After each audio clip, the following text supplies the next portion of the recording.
Bien, ya estamos grabando. Bueno, ahí con la musiquita que estaba amenizando la espera, estas esperas extrañas de clases virtuales, trata sobre hegemonía, que es el tema clave de hoy. Como ustedes pudieron ver en la clase que les proponemos, este tema lo vamos a trabajar durante 2 semanas. Hoy hacemos una exposición sincrónica, acá principalmente conmigo, pero están los demás compañeros, y la semana que viene, en el medio ustedes tienen que hacer una tarea, que no es para entregar, digamos, sino para llevar a la clase práctica el martes o el jueves, según les corresponda. Pero hoy también voy a necesitar la participación de ustedes al inicio más intensiva y después, obvio, todo el tiempo, porque me gustaría poder trabajar los conceptos de hegemonía llevando a la práctica la noción de praxis de Gramsci. ¿Qué quiere decir eso para la pedagogía? Que es una de las líneas que abreva en Gramsci, sobre todo la línea de la educación popular, ¿sí? De Paulo Freire como uno de sus referentes más conocidos en América Latina, es iniciar el proceso por las cosas que ustedes conocen, por las situaciones de la vida real.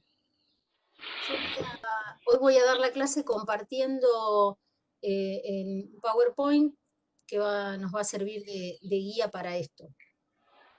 A ver si todo esto nos va funcionando.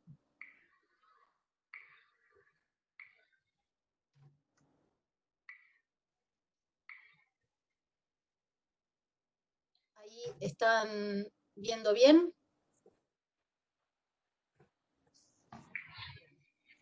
Esta es la pregunta que necesito colaboración de algunas de ustedes para que empecemos a trabajar. Primero lo que está marcado en rojo, digamos, sobre la pregunta, que es, busquemos alguna situación que en estos días, en esta semana, para si lo queremos hacer más reciente, hayan tenido algún debate, algún cruce de argumentos sobre algún hecho o alguna idea. Necesitaría que alguno me colabore, digamos, con un ejemplo, con una situación. Algunos. El que quiera se se desmutea, como decimos ahora.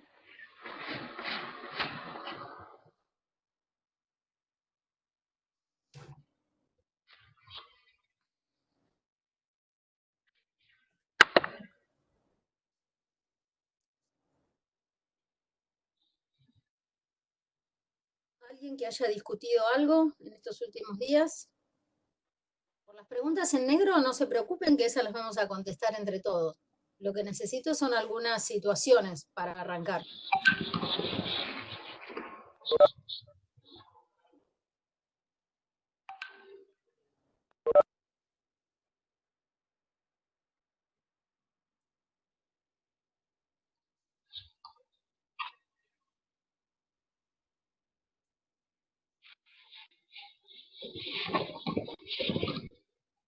¿Nadie?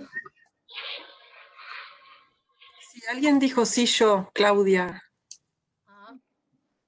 Porque eso, ayúdenme, equipo, porque a mí me queda la pantalla con el PowerPoint completo y no me permite ver a los demás ni el chat. Sí, por eso. Claudia de Rico está...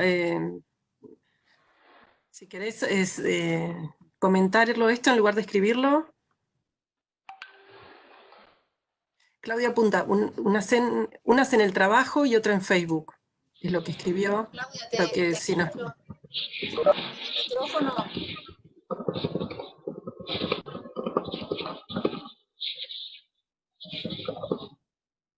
sé si me escuchan.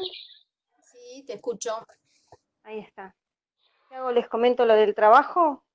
Dale.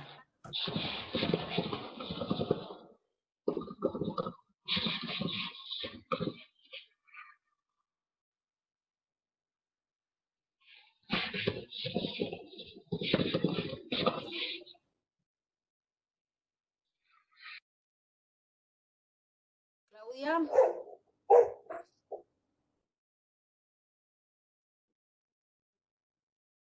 Está difícil.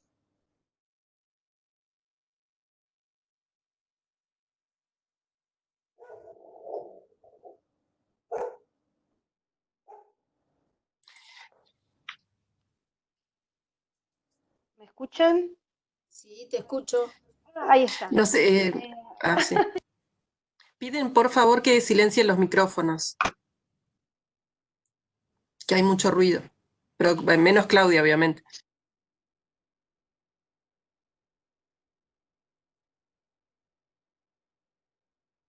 Claudia, cuando vos quieras nos contás, ¿eh?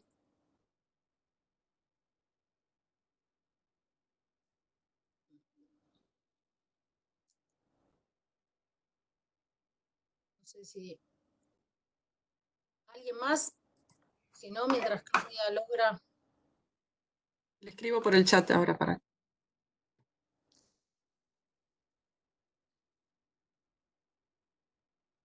¿Algún otro?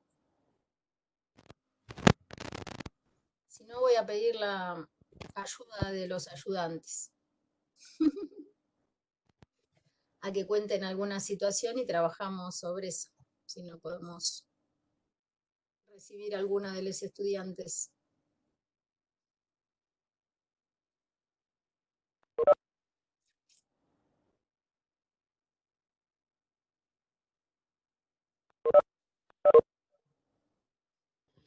Hola, ¿no puede ser los de la cuarentena, los que marchan en contra de la cuarentena y el gobierno que impone la cuarentena? Puede ser, sí, puede ser cualquier cosa, no tiene por qué ser un hecho externo a ustedes, ¿sí? Es que Puede acá ser no tengo cualquier ninguna cosa. pelea dentro de la casa, como para ver, excepto los gatos. No tiene que ser una pelea tampoco, sino una diferencia de argumentos. Pero dale, tomemos lo de la movilización de la anticuarentena. Si nosotros tomamos esa situación, ¿sí? ¿Cómo sería? Contanos un poco la situación que viste. No, generalmente es lo que pude observar de la tele, o gente que dice que directamente, no sé si, sí, que no existe el virus, que es toda una trampa, que es del gobierno, etcétera. Los que directamente marchan no en contra de la cuarentena, sino en contra del gobierno, que su pantalla sería estar en contra de la cuarentena. ¿Quiénes más? De los contra cuarentena. Dice que el virus existe, pero la pandemia no. Que la pandemia no existe directamente, pero sí el virus, o que está el virus hace un montón Y que y no hace ahora. falta cerrar tanto Ah, el mercado.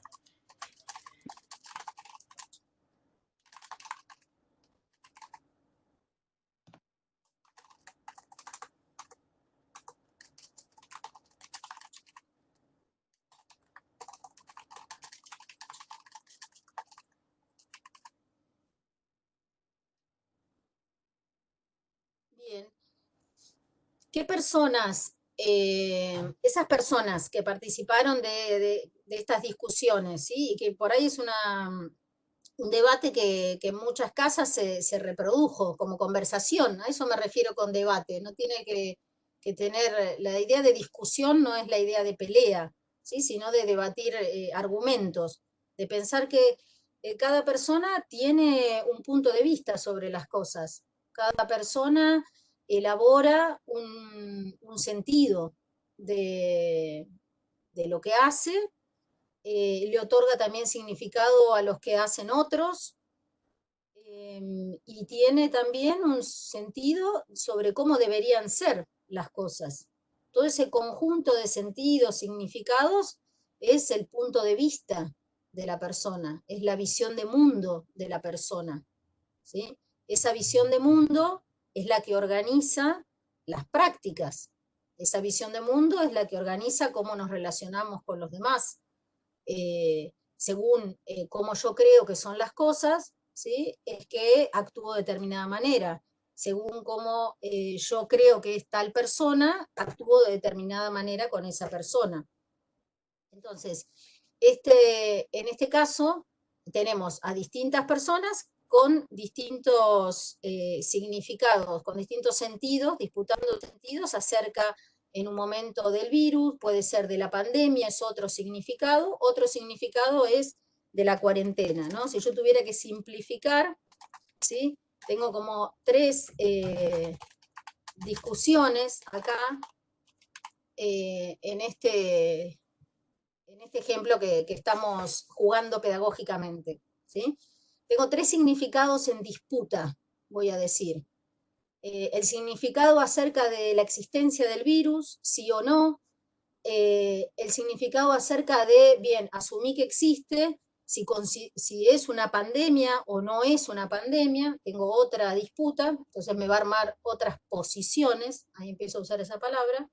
Y después, sobre la cuarentena, voy a tener también algunas personas que están a favor, otras que están en contra de la cuarentena, y ahí voy a tener mezclados a los que hablan de la existencia o no del virus, a los que hablan de si es una pandemia o no una pandemia. Según cada uno de estos significados, se me arman grupos de adherentes a esa idea distintos. Es la disputa por el significado lo que me arma, voy a decirlo así, la diferencia entre las personas, la diferencia de los sentidos que le otorgan a este significado. Entonces, para complejizar un poco más, me gustaría cruzar a estos grupos de personas con otras características que ellos tengan. Entonces, me gustaría traer la noción de posiciones, que ya vimos con Bourdieu, por ejemplo, y que también vimos con Marx, porque Marx también nos habla de las posiciones que tenemos en la formación económico-social, ¿sí? Las posiciones en relación a la propiedad privada, las posiciones en relación a los medios, las herramientas de producción y la posibilidad de vender la fuerza de trabajo. Entonces, si voy, ya tengo ubicado el significado, ¿sí? Me doy cuenta que se me arman, voy a seguir usando esa idea, grupos de personas distintos, y entonces ahora quiero saber, por ejemplo, de qué género son las personas que están a favor de, que creen que el virus existe. ¿Y qué género tienen las personas que creen que el virus no existe? Lo pregunto para que me conteste cualquiera. El que quiera contestar se saca el micrófono y habla.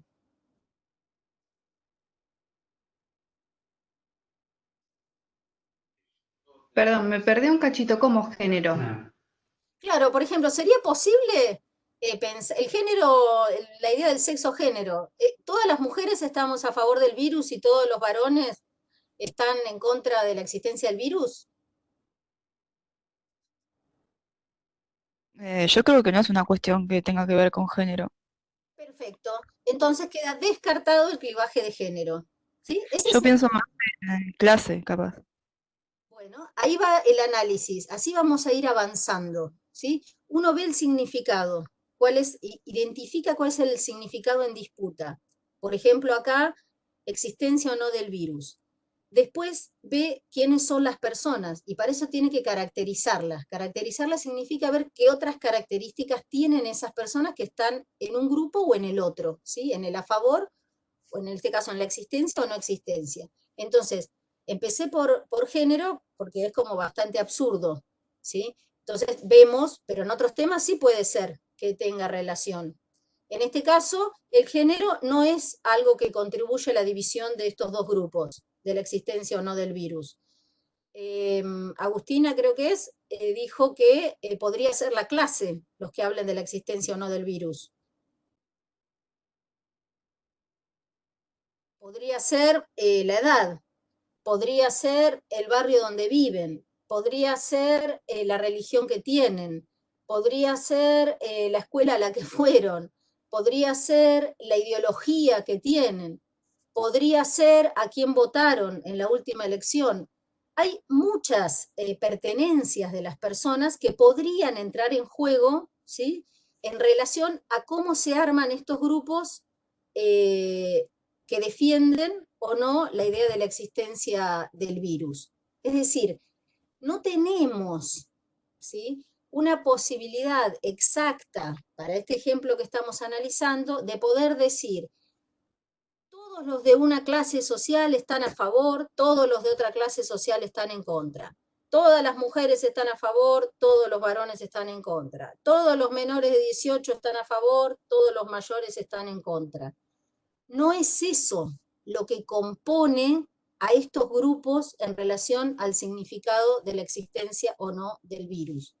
Por eso es complejo el análisis de la disputa de los significados, porque no proviene la conformación del grupo de, por ejemplo, el modo de producción, de, por ejemplo, exactamente la religión que tiene, o el género, o la edad. Es más compleja la conformación de los grupos. El grupo se arma en relación a la posición que ocupan sobre ese significado. Entonces, ¿vamos por ahí?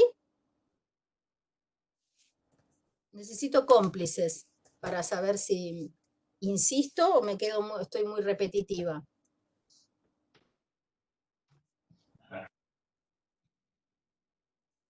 Juan, Mariel, ¿qué les parece? Para hacer la cuenta. Avanza, Mari, no hay preguntas tampoco en el chat. Perfecto, vamos por ahí.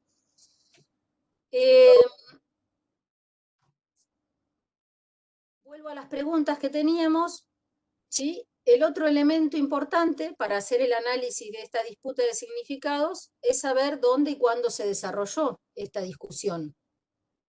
Porque los grupos que se arman en relación a cuáles son las ideas en disputa no son eternos, no funcionan igual siempre en todas partes. Entonces, cada discusión que nosotros querramos analizar, estamos usando ahora esa palabra, la de discusión, cada disputa de significados, ahí estaría más conceptual, que querramos analizar, tengo que ubicarla en tiempo y espacio. Porque ese contexto va a darme elementos para entender por qué se arman estos dos grupos también, y por qué estas dos posiciones, porque en general los significados no se disputan aisladamente, se disputan en relación a alguna otra cosa.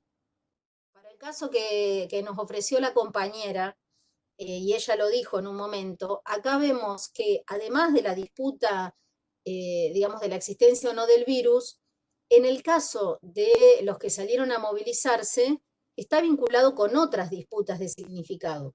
Porque nosotros podríamos tener una disputa de significado sobre la existencia o no del virus en el mundo científico, que de hecho la hubo en algún momento, ahora ya está aceptado que existe, ¿sí? Entonces, en ese caso, dentro del mundo del campo, diría Bourdieu, científico, había una disputa sobre el significado de qué era este virus, hasta que lo identifican, sacan el genoma, etcétera, etcétera. Pero acá, la disputa sobre la existencia o no del virus está relacionada con las otras dos disputas que trajo la compañera, que es la idea de la pandemia, la idea de la cuarentena, es decir, de las medidas que toma el sector de gobierno, y ahí entonces también está vinculado, ¿sí?, con las disputas de los proyectos ideológicos. Proyectos ideológicos que también están compuestos de muchos elementos. Uno de ellos, voy a ejemplificar con uno, es el papel que tiene que cumplir el Estado. ¿Sí? Hay un proyecto ideológico que dice que el Estado debe ser un regulador no solo de las cuestiones estatales, sino está pensando que el Estado, ¿sí?, abarca a toda la sociedad civil, y que el mercado es parte de las cosas en las que el Estado debe regular, debe intervenir, etc. Hay otra posición que cree que el Estado tiene que ser muy pequeña su intervención, muy pequeña su participación, y que la sociedad debe regularse principalmente por el mercado. Ahí hay como esquemáticamente, dos grandes proyectos ideológicos que se vinculan con la discusión que nos trae la compañera. Bien. Entonces, vimos personas, ¿sí? Primero tuvimos la situación, luego vemos personas que participan, vemos en qué posición están esas personas para ver si hay otros elementos que entran en juego. Caracterizamos después el tiempo y el espacio, ¿sí? Podríamos ubicar a Argentina en el contexto mundial, en la periferia, etc. Otro elemento que tenemos que pensar es a través de qué medio de comunicación o de qué medios de comunicación se expresó esta disputa de significados. ¿Alguien quiere contar?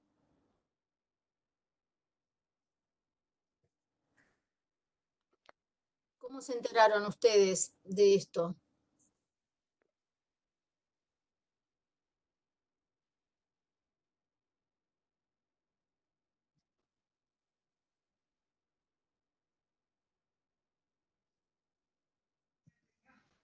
Noticieros o Facebook, por ejemplo. Entonces, ahí, por ejemplo, tenemos dos mediaciones, ¿no?, de comunicación.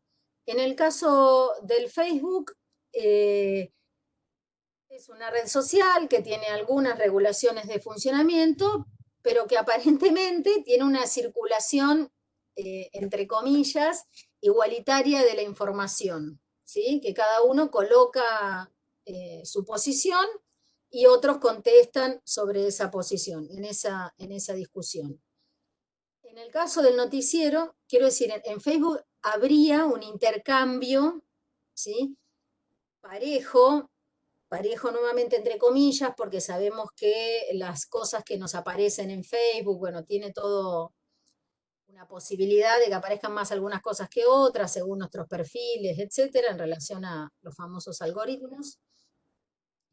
Pero supongamos que es más parejo que lo que pasa en un noticiero.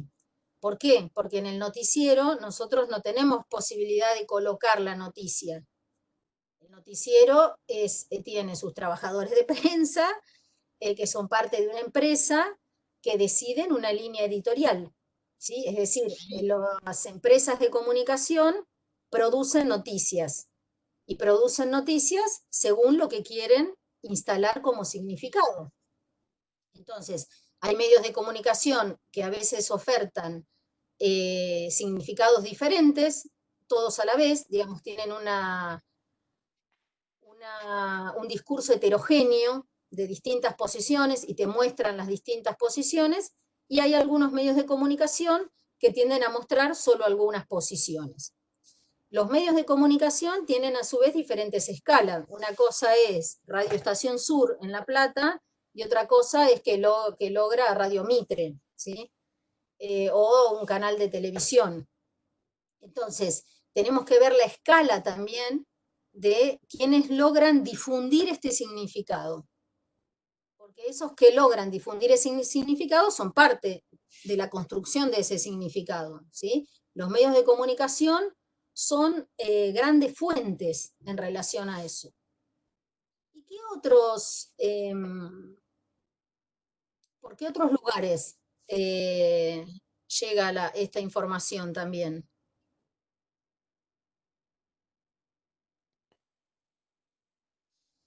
¿Qué estamos haciendo ahora acá? ¿Qué lugar es este?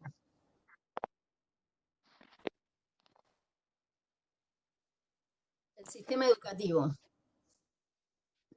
No sé si Rodrigo iba a hablar o se le... Bueno, la educación es otro de los grandes sistemas de reproducción de significados o de producción de significados y sentidos.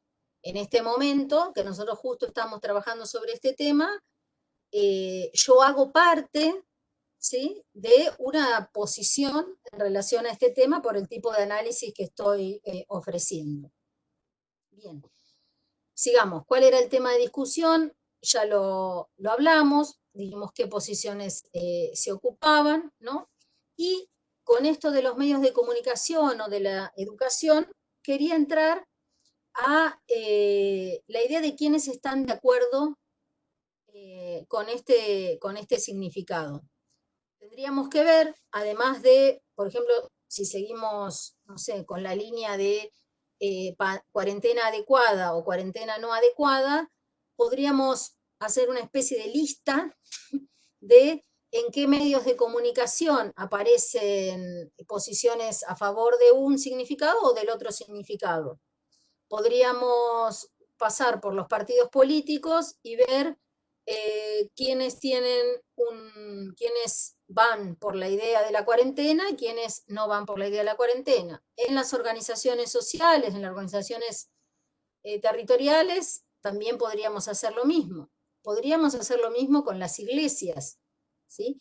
También nos puede pasar que no encontremos que ese grupo está todo en un lado del significado. O sea, quizás dentro del partido político hay quienes están a favor de la cuarentena y otros que están en contra de la cuarentena. Y entonces ahí vemos que ese partido tiene diferencias internas, tiene a su interior una disputa de significado sobre este punto, ¿sí?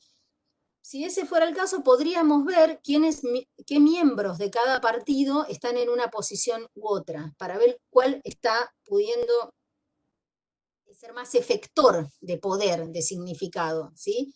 Y entonces, si a lo mejor es senador, diputado, gobernador, tiene un efecto de poder, de significado, por la llegada que tiene, mayor que el militante del barrio, digamos, que pertenece a ese mismo partido y que su posición a lo mejor está en el otro lado. El tema es que todos los que estén de un lado o del otro están separados y están unidos entre sí, ¿sí? Esa unión entre esas personas que participan de la misma idea no necesariamente es una unión explícita, es decir, no necesariamente se juntaron en un lugar o armaron un Zoom para ponerse de acuerdo en qué iban a hacer esa disputa de significado. Puede suceder igual que eso pase, o puede suceder entre algunos de los actores, sino que lo que sucede es que funciona una complicidad, vamos a decirlo así, un predominio, un aceptar, ¿sí?, ese significado y usarlo y reproducirlo, y por eso paso a formar parte de ese grupo. Si yo empiezo a creer en eso, ¿sí?, lo reproduzco, le cuento al almacenero que, ay, no, qué mal la cuarentena, o ay, no, qué bien la cuarentena, le cuento a mis hijos mi posición, explico que esto debe ser de esta manera, le cuento a los alumnos, me junto en otros lugares, en las organizaciones que estoy, y llevo esa posición, ese argumento, llevo ese significado adelante, hago parte de ese grupo, ¿sí? Por más que no sea ni dueña de los medios de comunicación, ni dueña del sistema educativo, todas las personas que hacen uso del significado cuarentena sí es una posición. Esas personas están en una misma posición de significado, pero en diferentes posiciones de clase, en diferentes posiciones en relación al género, en diferentes posiciones en relación a la edad, ¿sí? Están unidas por este significado. ¿Van a estar unidas por todos los significados en los que creen o tienen? No necesariamente. ¿Sí? El análisis de las posiciones en relación a los significados es situacional, contextual, para cada momento, en cada lugar, en relación a cada significado. Por eso es sumamente arduo el trabajo del análisis sobre la cultura. Porque la idea de analizar significados y analizar sentidos y las relaciones de fuerza que hay entre esos significados y esos sentidos es lo que trabajamos desde la antropología como análisis de las matrices culturales. Por eso es tan importante para nosotros la perspectiva de Gramsci, de Antonio Gramsci, que es el que conceptualizó la noción de hegemonía. ¿Sí? El grupo, para ponerlo ahora en otros términos sobre nuestro ejemplo, esta disputa de significados que tenemos entre varios grupos, en principio hemos hablado de 2, pero van a ver después que vamos a tener que hablar de 3, ¿sí? Tiene que ver con que hay algunos de los grupos que están en una posición de mayor impacto de su significado, ¿sí? De mayor predominio de su significado. A ese grupo lo vamos a llamar de significado hegemónico o sentido hegemónico. A las personas que están disputando activamente en la calle, en este caso, ese significado, ¿sí? Y que están organizadas, los vamos a llamar posición contrahegemónica.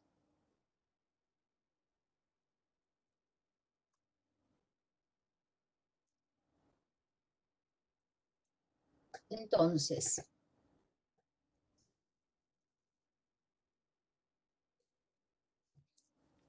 ¿cómo vamos a definir la noción de hegemonía? Como un ejercicio de poder por un conjunto de personas. Esa es una posibilidad. Como un predominio de un grupo sobre otro. Es también una posibilidad. Ahí hice en chiquito una referencia a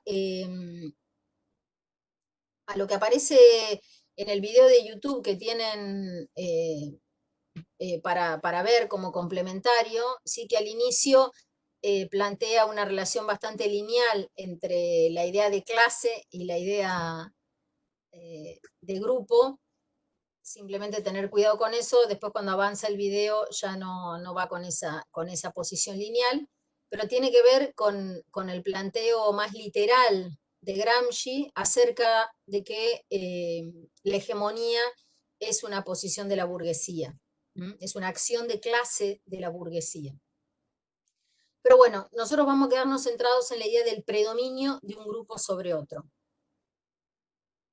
Es la hegemonía una imposición cultural, es decir, es la visión de mundo de unos apropiada por muchos, o por muchos, como dice ahí. ¿Cómo es que se logra que la visión de mundo de un sector, ¿sí?, se imponga sobre las de otros? Y acá avanzo y después vuelvo. Se logra por consenso. Esa es una de las características de la noción de hegemonía. Le vamos a poner el nombre consenso a esa participación en ese significado. ¿Sí? Sea una participación de que haya sido, si fuera posible establecer quién fue el originario de ese, que planteó ese sentido, y de todos los que lo usan. El uso del significado hacia la reproducción del sentido. Por lo tanto, si yo estoy usando ese sentido, soy parte de la hegemonía. Todas las personas que, no sé, un ejemplo que siempre suelo usar sobre el estereotipo que hay en nuestra sociedad acerca de los sectores más pobres en esa racialización de clase llamándolos negros, cuando después siempre usamos el negro para ofender, ¿sí?, estamos siendo parte de una posición hegemónica que estigmatiza, ¿sí? Después la gente muchas veces aclara, no, pero en realidad no soy racista, o no era negro de tal cosa, pero la participación en la reproducción hace que el significado exista. Si los significados no se usan, se pierden en la cultura. La cultura necesita permanentemente acción, necesita permanentemente uso de significados, praxis, acciones, tareas, ideas, productos. Si eso no hay, eso queda en el tiempo, en la historia. Entonces, para mantener algo en posición hegemónica, tiene que estar todo el tiempo activándose, ¿sí? Y sosteniendo el consenso, es decir, sosteniendo la posibilidad de que muchas personas en diferentes posiciones de clase participen de ese significado, ese sentido, ¿sí?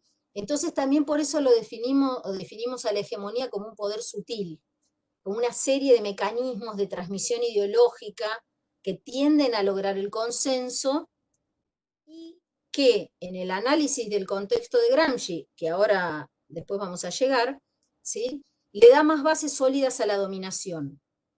En general, ¿sí?, la posición hegemónica juega a favor de la burguesía y por lo tanto tiende a dar las bases ideológicas de los procesos de dominación.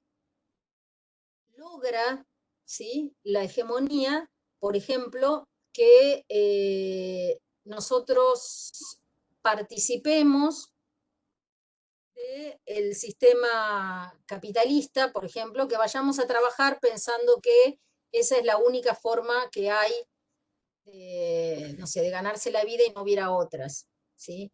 La hegemonía es el sistema de ideas, en este caso, pensándolo para esta situación, para cada una de las situaciones, estoy ejemplificando como con el capitalismo, ¿sí? Es la matriz sociocultural de la hegemonía que sostiene que el capitalismo es la única forma de vida, la que habilita, ¿sí?, la que permite el día a día de la estructura productiva del capitalismo.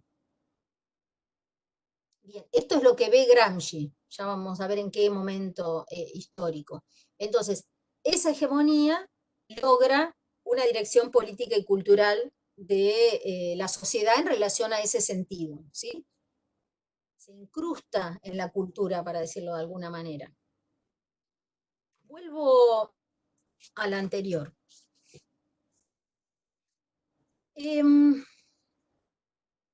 Otro concepto que acompaña a la noción de hegemonía es la noción de bloque histórico. ¿A qué vamos a llamar bloque histórico? Como dice acá la Filmina, a una alianza de sectores de clase, ¿sí?, en una formación económico-social. ¿Qué es una alianza de sectores de clase? Es lo que yo venía describiendo, es que personas, grupos, sectores de distintos sectores de clase social, ¿sí?, a nivel de marxista, ¿sí?, participen de esa posición de significado. Solo cuando hay participación de diferentes sectores de clase se logra en general la conformación de un bloque histórico y de una posición hegemónica. ¿Por qué? Porque si la posición, si ese significado solo fuera defendido por un sector de clase, es decir, por una clase, por ejemplo, que todos los ricos, para ponerlo así bruto, pensaran lo mismo, todos los pobres pensaran lo mismo, toda la clase media pensara lo mismo. La disputa de significados sería en el formato de una disputa de clase. Los pobres irían contra los ricos irían contra los pobres, así habría como un proceso revolucionario permanente. Pero eso no funciona así en la sociedad. Hay personas de los sectores pobres y de los sectores medios que participan, ¿sí?, del proyecto ideológico de las clases altas. Y hay algunos miembros de las clases altas que participan de los proyectos ideológicos, es decir, de los significados, de algunas cosas, de los sectores medios o los sectores populares. Se mezcla eso. Entonces, el bloque histórico es como una foto que yo saco sobre tal significado. Si fuésemos ahora a la cuarentena, ¿sí?, tendríamos que saco una foto y veo quiénes están a favor de la cuarentena, ¿sí? Entonces, ahí veo qué sectores de clase pertenece cada uno. Quiénes están en contra de la cuarentena y veo qué sectores pertenecen cada uno. Y con eso puedo armar un mapa de la disputa política que hay en relación a ese significado. Otro ejemplo, los ejemplos políticos siempre son muy claros para, o no sé si siempre, muchas veces son claros para explicar hegemonía, porque la política se basa en la construcción de hegemonía, en el proceso de intentar sumar gente, vamos a decir así, sumar personas, posiciones al proyecto ideológico de cada posición política. Entonces es como un manual del intento de construcción de bloques históricos. Entonces, en la situación sucedida en las últimas semanas acerca de Vicentín y del papel que tiene que tener el Estado en el mercado y cómo se posiciona cada uno, uno podría ver, intentar hacer un análisis de bloque histórico, ¿sí? Y el que logre tener más sectores de clase en alianza es el que va a ocupar la posición hegemónica. Y el que logre tener menos va a ocupar otras posiciones. Vamos a eso. ¿Cuáles son esas otras posiciones? Se llaman subalternidad y contrahegemonía.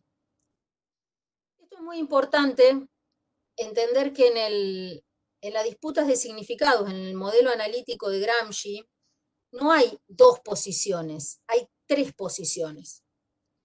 Y esto tiene que ver porque usa un modelo dialéctico, tiene una lógica dialéctica, y como nosotros ya vimos, la lógica dialéctica intenta pensar en una triple posición.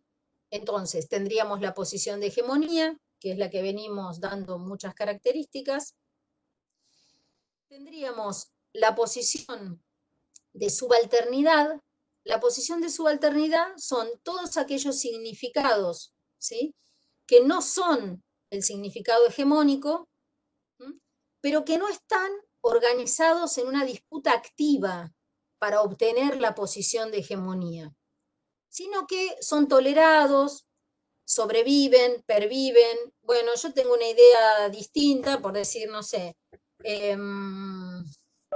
iba a dar como ejemplo los veganos, pero ya ahora me parece que están en contrahegemonía. Hay posiciones ideológicas, posiciones de significado que permanecen de la manera de cómo hacer las cosas, ¿sí?, y que no aparecen en la agenda pública dando disputa, no aparecen en el espacio público, no se reconocen colectivos organizados en torno a eso. Digamos, si uno lo piensa en términos de algunos grupos o algunos temas que ahora sí tienen posición contrahegemónica y revisa su historia de construcción, podría rastrear probablemente que estuvieron en posición de subalternidad en algún momento. Pensamos... Ari, Sí. ahí en el chat alguien dice si pueden ser los antivacunas posiciones de subalternidad. O las Sí. personas, perdón, o las personas que apoyan ese movimiento ya se consideran contrahegemónicas, pregunta. Subalternidad, para jugar con ese ejemplo, subalternidad sería el que decide no vacunar a sus hijos, ¿sí?, pero no participa del movimiento antivacunas, posteando todo el tiempo en Facebook, yendo a alguna marcha, no sé, alguna cosa así, ¿sí? Lo resuelve para sí y para su comunidad, para su conjunto cotidiano, ¿sí? Cuando eso empieza a tener una expresión colectiva, es decir, cuando va en un proceso de formación de sujeto colectivo, es decir, de que lleva a la acción las ideas. Por eso está colocado acá la idea de filosofía de la praxis, que es otro de los conceptos fundamentales de Gramsci, ¿sí?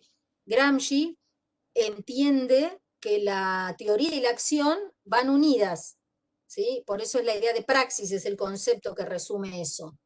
Y que entonces, si uno piensa el mundo de una determinada manera, que él tenía una posición acerca de eso, tiene que hacer acciones para que el mundo sea de esa manera que uno quiere. En el caso de emprender un proceso revolucionario. Entonces, esa filosofía de la praxis es lo que hace que las personas pasen de una idea a accionar con esa idea para que esa idea se torne en algún momento, ese es el objetivo de todo sujeto colectivo, ¿sí? Se torne posición hegemónica. Entonces, el antivacuna organizado, explícito, etcétera, está en posición contrahegemónica, el que otros grupos pueden estar en posición de subalternidad. Si nosotros pensamos el ejemplo del aborto, el ejemplo del matrimonio igualitario, eran prácticas, la del matrimonio no por estar registrado en el Estado, pero digo, la gente hacía sus parejas, la gente hacía sus abortos, ¿sí? Había una posición de subalternidad en esas prácticas durante mucho tiempo, ¿sí? Esas subalternidades se van organizando e intentan disputar a través de ir haciendo alianzas con otros sectores, ¿sí? Buscan complicidad en diferentes sectores y se alían en función de disputar la hegemonía. Y entonces ahí se transforman en contrahegemónicas, ¿sí? Hace el movimiento, la campaña nacional del aborto, es un ejemplo clásico para ver cómo se pasa de posiciones de subalternidad a posiciones de contrahegemonía, y quién te dice a posiciones de hegemonía en algún momento, ¿sí? Pueda suceder, o a veces uno logra una posición hegemónica, por ejemplo, en el ámbito jurídico, ¿sí? Y podríamos tener la aprobación de la interrupción legal del embarazo, pero sabemos que esa posición hegemónica, ¿sí? De la aceptación de la interrupción legal del embarazo va a necesitar permanentemente, ¿sí? Explicaciones, convencimiento de otras chicas, chicos, personas grandes, de todo tipo de clase, sector, lugar, etcétera, para sostener eso en el sentido común. Porque la hegemonía, a veces para encontrarla, ¿sí? Es lo que está en el sentido común. Aquello que logró naturalizarse, aquello que logró pensarse como que esa es la explicación de las cosas, aquello que aparece como legítimo, ¿sí? Como verdadero, eso es un sentido hegemónico. Porque nosotros sabemos, desde la perspectiva de la antropología, que no hay significados esenciales. No es que un objeto tiene un significado adentro del objeto, ¿sí? Una situación social tiene un significado adentro de la situación social. Son las personas las que otorgan los significados. Y por lo tanto, son las personas las que van a disputar con sus argumentos cuál significado de esos es verdadero y cuál no. En la trayectoria de la ciencia también puede ser como un ejemplo bastante claro. Cuando se creía y se aceptaba que tal cosa es verdadero, empiezan a aparecer significados subalternos, esos significados subalternos a veces se organizan, empezamos a poder nombrarlos como contrahegemonía, porque por ejemplo empiezan a aparecer en revistas científicas, en congresos, esa nueva interpretación de algo, y quizás logra la posición hegemónica. Las posiciones hegemónicas no están relacionadas con, desde el análisis que nosotros hacemos, no tiene una valoración moral. No es que la posición hegemónica está mal y la posición buena es la de contrahegemonía, ¿sí? No se trata de un orden moral, se trata de disputas de poder, y estos conceptos nos sirven para explicar qué significado está parado en cuál de estas tres posiciones y qué personas participan de ese significado. ¿Mm?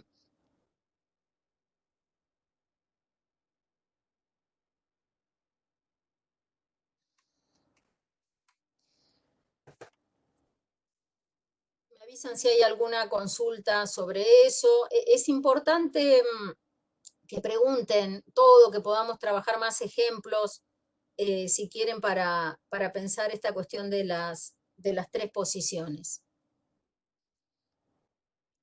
Gramsci también lo que va a decir es que, vinculado a esta idea de la praxis, es que el mundo funciona, lo voy a decir así, por condiciones objetivas y condiciones subjetivas, ¿sí?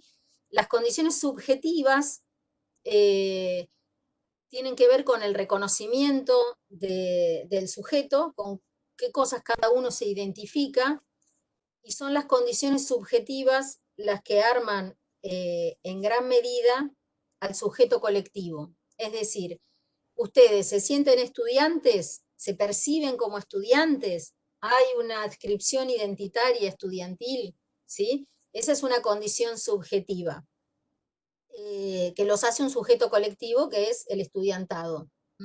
Pero además hay condiciones objetivas para la creación de ese sujeto político, porque por ahí algunos de ustedes, bueno, ustedes están ahora en condición objetiva de estudiante, pero podría venir alguien que no participe de la universidad y diga, yo soy estudiante de la universidad, y le van a echar en cara de, no, mirá, no estás anotado en la universidad. Esa es una condición objetiva, ¿sí? Tiene que haber, las condiciones objetivas están ligadas en general al análisis del modo de producción, de las condiciones materiales, como se suele decir. Gramsci lo que dice es que son las crisis en las condiciones materiales las que permiten movimientos en la producción de nuevos sujetos colectivos. Cuando él dice crisis en las condiciones materiales, se está refiriendo a crisis en el capitalismo.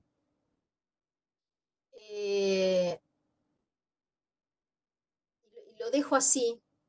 Las crisis orgánicas no son una de las cosas que más nosotros vamos a trabajar de Gramsci para pensar desde la antropología, pero me parece que para volver a ella nos conviene ver primero algo de la historia de Gramsci.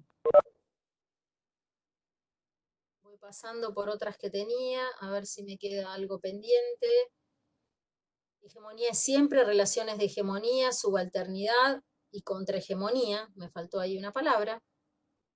No es esencial ni al sujeto ni a la práctica, precisa un análisis relacional del poder, porque es un tipo de relación de poder, la hegemonía.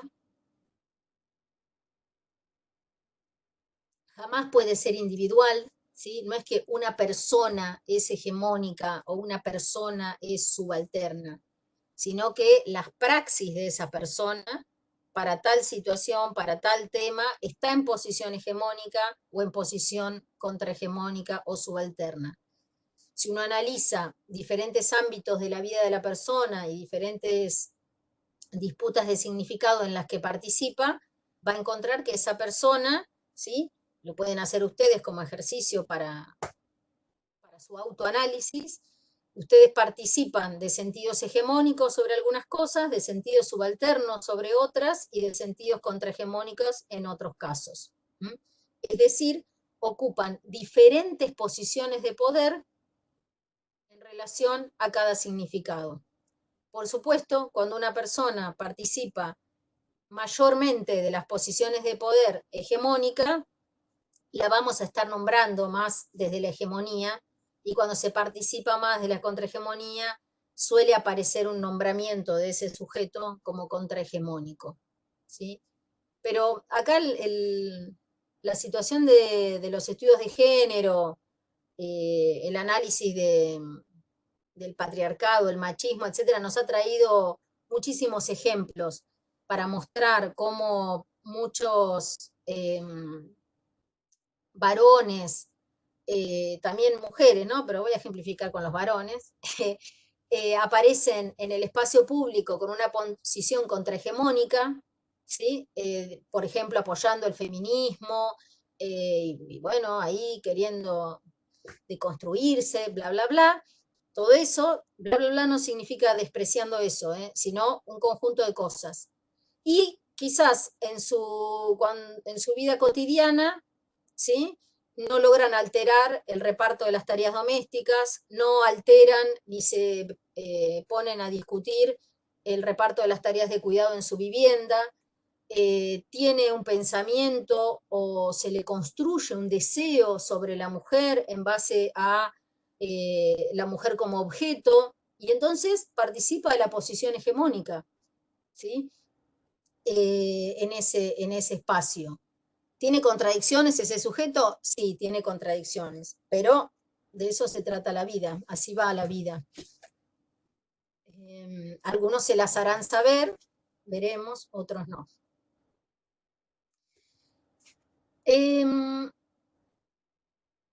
Para poder... Tengo una pregunta antes de sí, que... dale. ¿Por qué esto de que hegemonía es siempre relaciones de hegemonía, subalternidad? Lo pienso también porque, al menos yo como que siempre uso mucho como contrahegemónico o subalterno como sinónimos, y bueno, ahora viendo que no es lo mismo, pero ¿por qué cuestión de subalternidad y no de contrahegemonía? ¿Me explico? Acá les dije que me había olvidado la tercera parte, ¿no? Ahí estaba incompleto. Porque hay 3 posiciones de poder en la propuesta analítica de Gramsci. Explico esto que me parece que puede ayudar a lo que vos estás preguntando, ¿sí? Y si no, después volvemos. Nosotros fuimos viendo a lo largo de la materia distintos modelos analíticos, ¿sí? Empezamos con una discusión o un planteo acerca de la cuestión orden-desorden social. Y de cómo explicarlo, eso además nos venía bien para empezar a ver cómo la antropología a través de algunos textos había tomado la cuestión del orden y el desorden, y justo el tema que tenemos para este año de las prácticas preprofesionales es como, bueno, un desorden para nosotros en el modo que veníamos teniendo nuestra vida cotidiana, ¿sí? Y uno puede ver cómo se reordena, etc. Después vimos propuestas de Durkheim y de Weber en relación a cómo pensar la sociedad, es decir, ahí empezamos a revisar una serie de autores que el eje es ver cómo funciona la relación, me quedé medio entrampada en las palabras, entre sujeto y estructura, ¿sí? Entre la sociedad, vamos a decirlo, y la persona. Cómo se articula todo eso y cómo se logra que se reproduzca un modo de vida, ¿sí? En ese modo de vida entraría la idea de cultura y la idea de economía, por supuesto. Entonces, ahí uno de los autores que nosotros vimos fue Marx también. Y Marx lo que plantea es que en la formación económico-social se generan 2 tipos de sujetos, ¿sí? Los explotados y los explotadores, en el caso del capitalismo, perdón. Lo que está en disputa ahí son bienes económicos, la propiedad de los bienes económicos, ¿sí? La producción de los bienes económicos que tiene una distribución de apropiación desigual por el proceso de explotación. Y entonces genera 2 tipos de sujetos, los explotados y los explotadores, ¿sí? En términos de clase, Marx nos hablaba de los burgueses y los proletarios, según la posición que tenían en relación a la propiedad privada y al proceso de producción. Bien, con ahí teníamos como, si uno dijera, ciertas condiciones objetivas, economía, para decirlo más simplificadamente. Pero también vimos, no mucho, ¿sí? Pero vimos un poquito de Weber y un poquito de Durkheim, que dicen, bien, está este orden social burgués apareciendo, pero hay un proceso de legitimación, de que algunos manden sobre otros. Pero ese algunos manden sobre otros llega a un punto tal, ¿sí? Es decir, que algunos gobiernen sobre otros. Pero además, a ese que gobierna, que le dejo que me mande, vamos a decirlo así, se le otorga la capacidad de usar la fuerza. La idea de que el ejercicio legítimo de la violencia está en manos del Estado. Que los otros ejercicios de la violencia no serían legítimos, ¿sí? Es el palito corrector se llamaba palito corrector de Mafalda, no me sale ahora el nombre. Es la coerción. Era el palito de abollar ideologías. El palito de abollar ideologías. Que si ven el video que pusimos con los dibujitos de Rep, aparece el palito de abollar ideologías. El palito de abollar ideologías viene a representar, ¿sí?, que hay un límite para el consenso, bajo acá a lo anterior, pero ahora subo, que es el uso de la fuerza. Cuando yo no logro convencer, te coarto, hago el uso de la fuerza, ¿sí? Si yo no logro dominar por el consenso, si no logro convencer a la gente de que se quede quieta, vamos a decirlo así, ¿sí?, de que no proteste, pensando ahí en las acciones políticas, de que no me venga a proponer lo del aborto, que no me vengan con todo esto, hago uso de la violencia, que hay ejemplos históricos en diferentes escalas, ¿sí? En Argentina tenemos el caso del terrorismo de Estado. El terrorismo de Estado es claramente un ejercicio coercitivo, ¿sí? Es un proyecto ideológico de dominación que se posiciona en el gobierno y que para mantenerse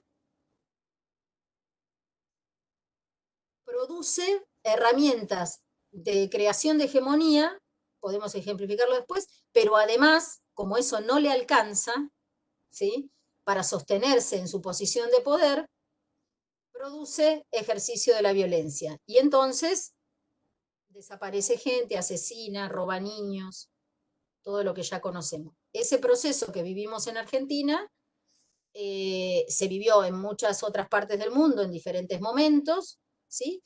Y se vive no a veces en forma de gobiernos totalitarios, como el caso del nazismo o el caso del fascismo en Italia, sino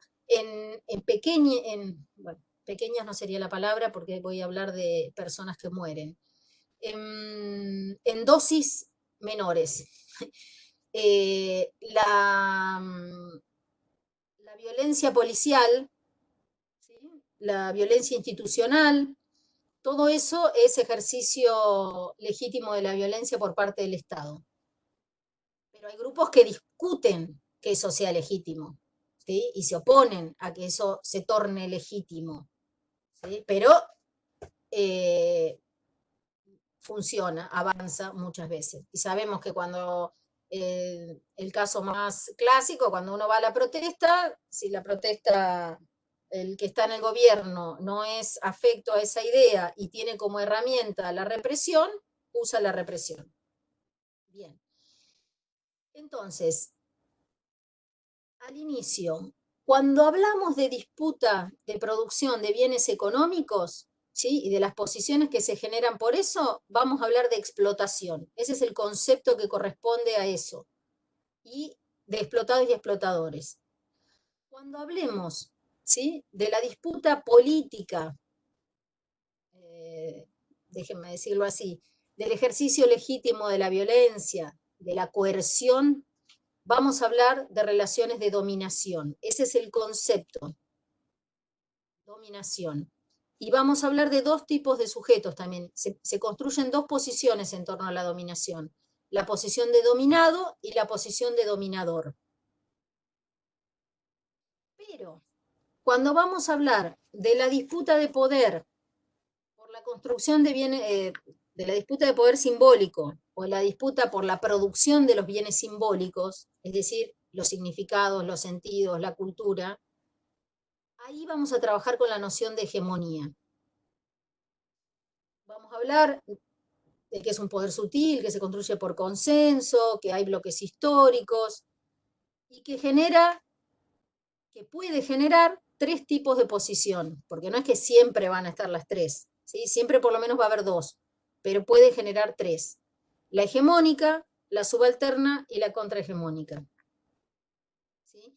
La posición de subalternidad es una posición, como dije antes, de un significado que es tolerado por la hegemonía, pero que como no emprende la batalla activa para la posición hegemónica, permanece en su uso. Cuando hay una disputa activa y se construye a través de la praxis un nuevo sujeto colectivo, estamos en posición de contrahegemonía. ¿Será que ahí le dimos la vuelta para que quede más claro a la pregunta?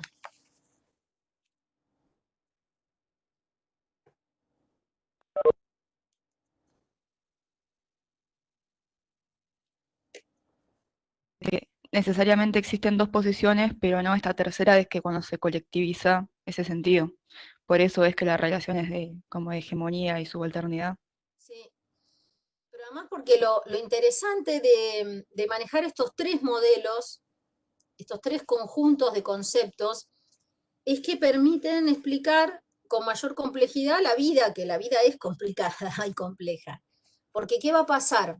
Va a pasar que hay un sector o un grupo de personas que van a estar en posición de explotados, ¿sí? Que van a estar en posición de dominados, ¿sí? Pero que van a participar del sentido hegemónico. No es que los explotados y los dominados son siempre subalternos o contrahegemónicos.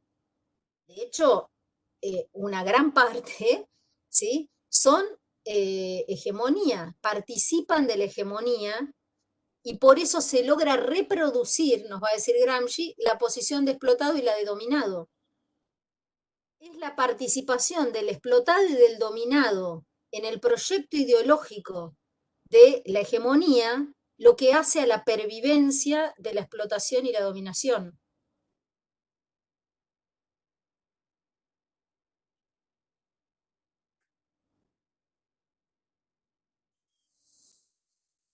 Vamos a ver por qué Gramsci llegó a esa idea.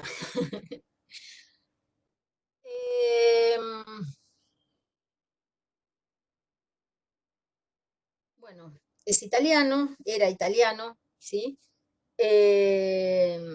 Nació en el 91, como vemos acá, muere en el año 37, a los 40 y pico años de edad, después de haber producido un conjunto de textos que son conocidos como los cuadernos de la cárcel. Gramsci inicia su actividad política pensando cómo poder hacer para cambiar las relaciones de explotación, ¿sí? Organiza en Italia, en algunas fábricas, se emplea en las fábricas y organiza los consejos de fábrica y genera conflictividad desde el lado de los trabajadores, porque él decía que los trabajadores tenían que organizarse para disputar el capital, ¿no? El reparto del capital, el modo de producción, etc. A partir de esas revueltas es hecho preso, es juzgado y le dan 20 años de cárcel. En la cárcel, Gramsci escribe cartas para sus familiares, diferentes personas, escribe documentos. Él ya venía escribiendo en varias revistas y publicaciones del Partido Socialista y después del Partido Comunista. Todos esos textos de la cárcel es lo que se conoce como los cuadernos de la cárcel de Gramsci. Gramsci no tiene un libro que uno diga así como, no sé, El Capital de Marx o La Distinción de Bourdieu, un libro en el que él haya organizado toda una explicación sobre la sociedad, sino que son un conjunto de textos que ustedes cuando van a las librerías o si buscan en internet van a encontrar, están los cuadernos de la cárcel, que están organizados por año, y entonces hay 1, 2, 3, 4 cuadernos de la cárcel, o más, ya no me acuerdo, de tal año a tal año, todo lo que fue saliendo, sus familiares que lo visitaban sacaban de la cárcel y se iba publicando, pero también a veces pueden encontrar que hay libros de Gramsci por tema, cuando hay libros de Gramsci por tema, en general lo que es que alguien juntó todos los textos que trataban sobre ese tema y con eso armó un libro. ¿Sí? Entonces está Gramsci y educación, juntaron todo lo vinculado a educación y está sobre ese tema y así otros. Bien, en el contexto de la Italia, de la época de Gramsci, el que lo pone preso, digamos, el que se opone a él en ese momento y empieza a hacer un proceso de la construcción de un proyecto totalitario en Italia es Benito Mussolini. ¿Sí? En esa época surgen lo que se llaman los fascio di combattimento, que son grupos organizados paraestatales, le podríamos llamar ahora, ¿sí? De combate a los consejos de fábrica, de combate a los revolucionarios. Y en el inicio de un proceso de construcción de un proyecto nacionalista, ¿sí? Nacionalista ahí casi con Z, nacional fascista, para el caso italiano. Y bueno, él permanece preso, ¿sí? Todos esos años. Entonces, en el contexto del fascismo, en el que hace su producción. Yo cuando estamos en las clases, siempre hago así como un cuentito en relación a que Gramsci se presenta a las elecciones con el Partido Comunista, después de explicarle a todo el mundo que era un explotado, ¿sí? A todo el mundo vienen a hacer a los campesinos italianos principalmente, que eran todos explotados, a los trabajadores de las fábricas, a todos, se les explica cómo funciona el modelo capitalista y no lo vota nadie. Y entonces, ¿cómo puede ser, sería la pregunta de Gramsci, que si la gente sabe cómo funcionan las cosas y que si las cambiara su posición sería distinta, las personas no eligen ese camino? Ahí es que él piensa esta noción de hegemonía y dice, porque lo que pasa, así dice, lo que pasa es que la posición de clase no genera una conciencia de clase lineal. La posición de clase en el modo de producción se combina, ¿sí? Con las relaciones de dominación y con las relaciones de poder simbólico, que es a lo que él va a llamar la hegemonía. Entonces, la disputa que hay que dar es la disputa por la hegemonía. Si yo disputo la hegemonía, ¿sí? Voy a lograr ese cambio de la matriz cultural que sostiene las relaciones de explotación. Entonces, para la antropología, la propuesta de Gramsci es fundamental, porque nosotros, que nos dedicamos al estudio de la cultura y a fines de, digamos, y la antropología, toda una línea, toma el pensamiento marxista, ¿sí? Y entiende que sí, que vamos a hacer antropología en las sociedades capitalistas y cómo funciona el capitalismo, etc.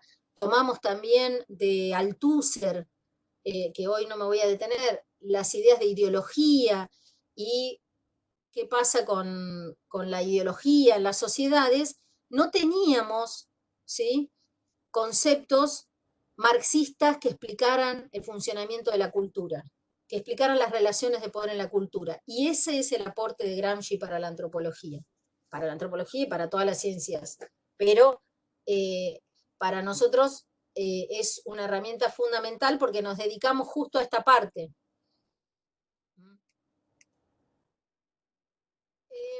Este lo tengo siempre colocado acá como ejemplo para ver que en la época de Gramsci, qué pasaba en nuestro país, ¿sí? Es simplemente un listado de quiénes eran los presidentes en la época en que vivió Gramsci en Argentina, ¿sí? Entonces tenemos desde Figueroa Alcorta hasta Uriburu, y están ahí marcados algunos. Está también puesto el hito de la reforma universitaria para que pensemos el proceso en Latinoamérica. Acá hay un resumen de su participación, lo van a poder leer después, y está además el video. Bien. el video les va a contar a ustedes que Gramsci se fue a Rusia también en un momento y que por supuesto de ahí trajo la idea de los consejos de fábrica. Esta idea de organizar a los trabajadores para dar la discusión viene del ideario de la Revolución Rusa. Y hay 3 teorías que referenciamos que componen también estratégicamente el pensamiento gramsciano, tanto en términos académicos, vamos a decirlo así, como en términos políticos. ¿Sí? Gramsci, al igual que Bourdieu, al igual que Gramsci, más explícito, digamos, al igual que Gramsci, produjo teoría para la acción política. El objetivo de Gramsci era cambiar el mundo, hacer la revolución, llegar al comunismo. En ese proceso político, él desarrolla explicaciones sobre el mundo, que son estas, ¿sí? Y ahí abreva, ¿sí? del leninismo 3 componentes, decimos.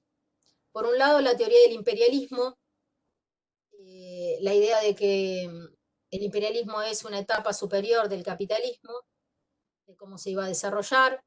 La teoría de la revolución, ¿sí? La posibilidad de que era a través de la emergencia de un sujeto político revolucionario que había que construir, es decir, no solo había que cambiar las condiciones objetivas del capitalismo, sino que había que crear las condiciones subjetivas para que aparezca el sujeto revolucionario. Es decir, hay que crear la idea de que uno tiene derecho a protestar, de que uno tiene derecho a vivir de otra manera, que uno tiene derecho a cambiar el mundo. Esas son las condiciones objetivas, ¿sí? Subjetivas.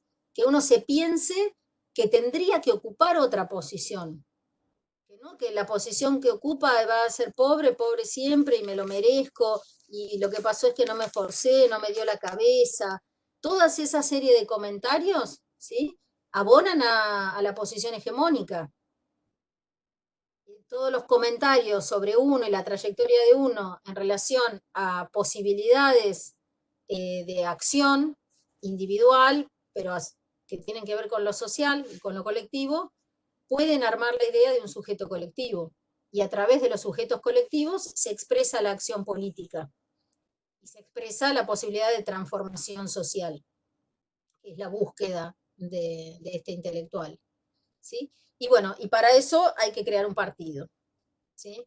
Y ahí hay una noción de Gramsci que actualmente, bueno, yo no la comparto, pero hay otros que sí, hasta en la actualidad, que es la idea de que la manera de hacer ese proceso político es creando una vanguardia, o lo que se solía llamar una vanguardia iluminada, o un intelectual orgánico.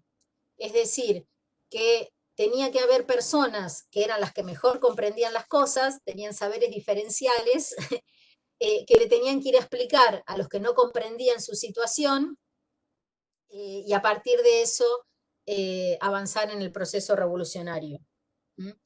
Yo no digo que no haya que tener diálogos de reflexión, pero esa idea del intelectual orgánico o la vanguardia, llevada por algunos sectores de la izquierda a la acción política, muchas veces hace suponer que hay una masa que no piensa, para decirlo así, o que habría un conjunto de personas con mayores dificultades para acceder a la reflexión o algo así. Medio esquemático lo que acabo de decir, disculpen. Bien. Creo que es... ¿En qué hora estamos? 1:30. 1:30. Sí. Creo que esta es, si no es la última, es la anteúltima información para colocar después en este PowerPoint, que después se lo subimos a aulas web, van a encontrar más cosas, porque que tienen que ver con los textos que están de apoyo al teórico, ¿sí? Pero como es mucha información, me parece que lo principal de hoy es comprender y apropiarnos de estas nociones gramscianas. Gramsci tiene en su concepción de la sociedad una noción ampliada del Estado, y podríamos decir una noción después estricta del Estado. Vamos a volver sobre la cuestión de Estado en el segundo cuatrimestre cuando analicemos políticas públicas. ¿Sí? Pero van a encontrar ahora en el texto de apoyo que nosotros tenemos para comprender Gramsci es de una investigadora argentina, una docente de la UBA, que se llama Mabel Tuaites Rey. Pueden encontrar videos, conferencias de ella, que yo creo que es muy clara, y en el texto que tenemos desarma poco a poco las nociones de Gramsci. ¿Sí? Y entonces ahí se presenta la idea de el Estado en sentido ampliado. La idea de que el Estado somos todos. ¿Sí? La idea de que la sociedad política más la sociedad civil, ¿sí?, conforman esa idea del Estado ampliado. Y ahí aparece esta frase que repone parte de lo que expliqué antes, en la idea de que la hegemonía está acorazada de coerción. Es decir, las posiciones hegemónicas logran protegerse, lo voy a decir de esa manera, ¿sí?, por la posibilidad del ejercicio de la coerción.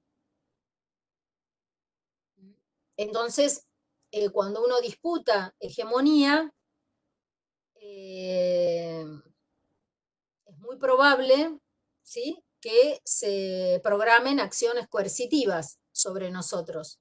Reprimendas, represiones, reglamentaciones más duras, imposibilidades, prohibiciones. Depende del tema de la disputa, eso será más duro o menos duro.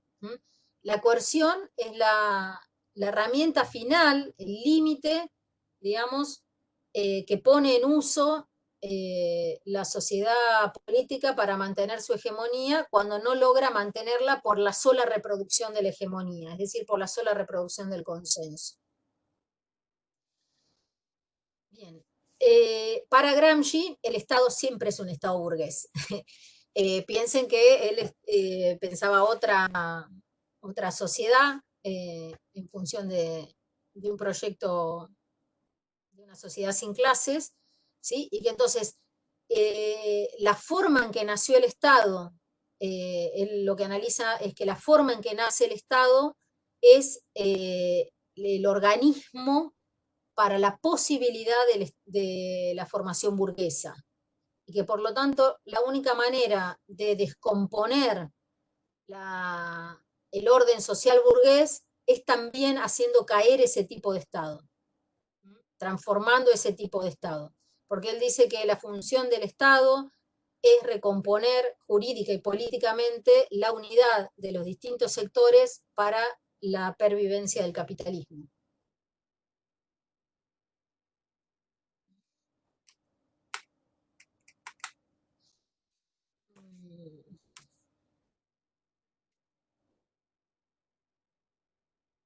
Voy a volver a verlos. Detengo compartir. Ver si tenemos alguna pregunta, quieren que volvamos sobre alguna cuestión de hegemonía.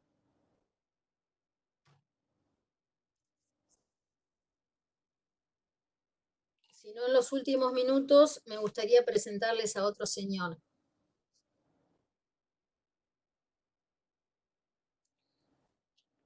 Aunque sea un poquito.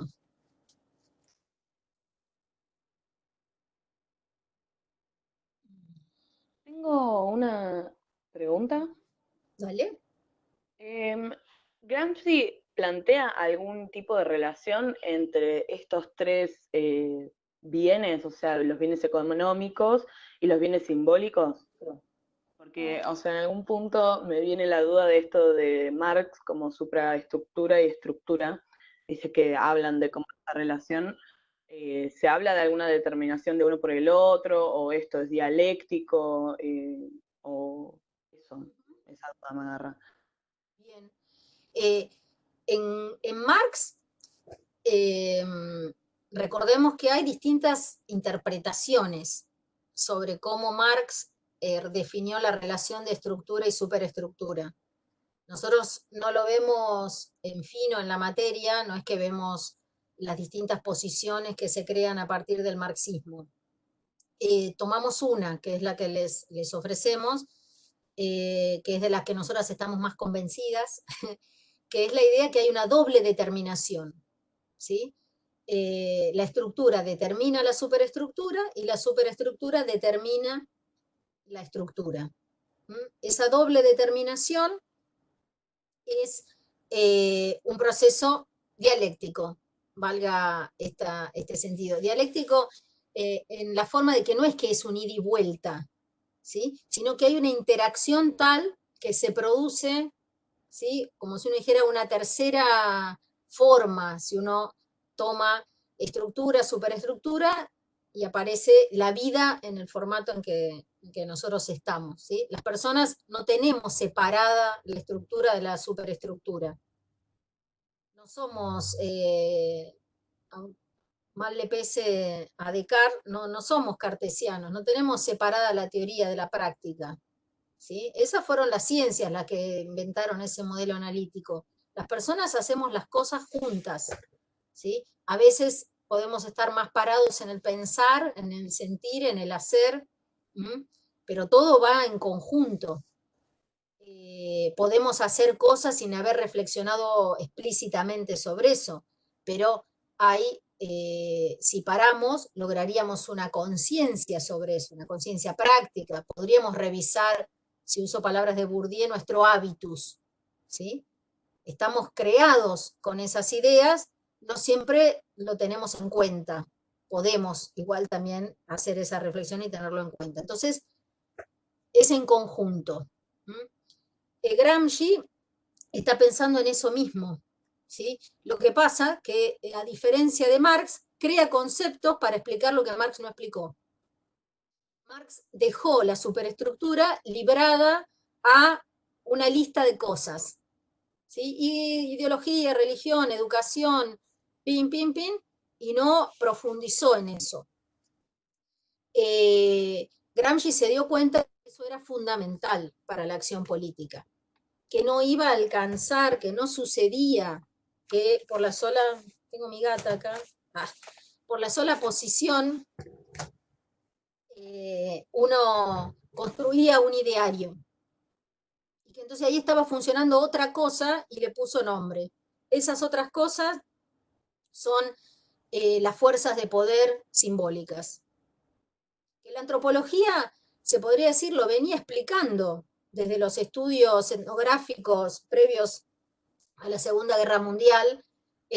Nosotros explicábamos las lógicas de las culturas, ¿sí? Pero no analizábamos relaciones de poder en muchos casos. O si las analizábamos, porque en algunos casos puede que sí, que se encuentren análisis de disputas de significados, de bienes, etcétera, en muchos casos, no se usaba el concepto de ideología para nombrarlo. Y empieza toda una corriente en la antropología a utilizarlo. Entonces, lo que es importante es que cuando vamos a hacer análisis de situaciones, perdón, sepamos que cuando vamos a hacer un análisis específico de bienes económicos, las palabras que tenemos que usar son las vinculadas a la explotación. Que cuando vamos a hacer el análisis de las relaciones de poder vinculadas con el Estado, proyecto ideológico, depende cuál, va lo de dominación. Y que cuando hablamos de relaciones de poder en el ámbito de lo simbólico, también ahí entra lo del proyecto ideológico y otros significados, tenemos que usar las categorías de hegemonía, ¿sí? De hegemonía, subalternidad, contrahegemonía. Entonces, si yo quiero explicar una situación social, de todos esos aspectos voy a tener que pensar, bueno, a ver, Mariana Chávez, ¿dónde está en relación a la explotación? Y es una explotada. Bien, en relación a por qué es una explotada, porque es una asalariada del sistema, bla, bla, bla, no posee los medios de producción. Es más, ahora Mariana Chávez está más explotada que antes, porque antes las herramientas de su trabajo se las daba el empleador. Ahora las herramientas de trabajo las estoy poniendo yo en mi casa. ¿Sí? Hay un traslado con la virtualización, lo que nos pasó a los docentes es que hay un traslado del costo del trabajo a nosotros. Bien, está ahí. ¿Dónde está en relación a la posición de dominación? Está en posición de dominación, de dominada, perfecto, bien. Ahora, en relación a las posiciones hegemónicas, ¿en qué ámbito vamos a analizar a Mariana Chávez? Bueno, la vamos a analizar acá en la clase. Acá en la clase Mariana está en la posición hegemónica, porque ella tiene la posibilidad, ¿sí?, de dar un discurso de legitimidad. No sé si lo voy a conseguir, o sea, no sé si voy a convencerlos de cómo pensar el mundo en la propuesta que estoy haciendo acá con Gramsci, ¿sí? Pero si los convenzo de que este es un modelo analítico interesante, van a pasar a formar parte también de la posición que en este momento estoy detentando yo, vamos a decirlo así. En otros aspectos de mi vida que se tomaran, ¿sí?, probablemente esté en posición contrahegemónica. Ustedes saben que la vida sindical me está atravesando, entonces no puedo salirme a veces de esos ejemplos, pero nosotros estamos con una disputa salarial y vamos perdiendo en esa disputa salarial. Y bueno, ahí hay una disputa en términos simbólicos, pero en términos también de la relación al capital, que estoy en posición contrahegemónica. Esa es la vinculación que va generando Gramsci. Depende de qué cosa hable, me tengo que acordar de cuáles son las palabras que le corresponden a ese análisis. Eso es muy importante. Nosotras nos ponemos bastante quisquillosas en los exámenes con el tema de que no se confunda, que no se usen como sinónimos. Hegemonía no es un sinónimo de explotador y hegemonía no es un sinónimo de dominador. ¿Puede suceder que la persona esté en esas tres posiciones? Sí, puede suceder. Pero también puede suceder que una persona, y sucede mucho, esté en posición de explotado, de dominado y participe del sentido hegemónico, de la posición hegemónica. Y por eso se sostiene el orden social burgués, diría Gramsci. Porque las personas votan a los que los explotan, votan a los que los dominan. Esa es la gracia, si se le puede llamar así, que tiene este sistema.